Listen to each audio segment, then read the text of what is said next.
कि हमने के तीनों आदमी आगे बनी जा और कुछ पल में हमने के आदर्श नगर ग्राउंड में हमने के बधारब जा और वो सबके मनोरंजन कराए जा।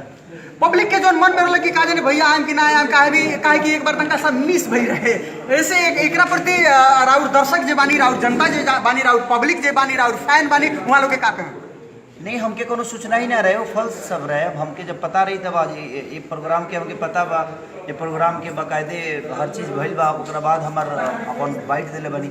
आज जब हम कोनो प्रोग्राम के वाइट ना दी कि हाँ हम आ रहे हैं इस जगह पे, तब तक आप लोग जनता से मेरा रिक्वेस्ट है कि तब तक उसको क्लियर नहीं समझें आप। अगर कोई फालतू में अगर पोस्टर चिपका देता है और हवा बनाता है कि नहीं खेसारी लाल आ रहे हैं तो ये बिल्कुल फॉल्स है। मैं खुद ही वाइट दूंगा अपनी कि मैं इस जगह पे, इस स्थान पे, इस शहर में, इस राज्य में आ रहा हूँ, तभी आप मानिएगा कि मैं आ रहा हूँ। बल्कि बाकी अगर कोई पोस्टर अगर ऐसे फॉल्स बोलता है तो फेक है। लेकिन मैं वीरगंज में आज आया हूँ अपने शो करने के लिए। दो आज के दोनों बड़े स्टार हीरोइन काजल जी और अमरपाली दुबे जी दोनों आई है मेरे साथ।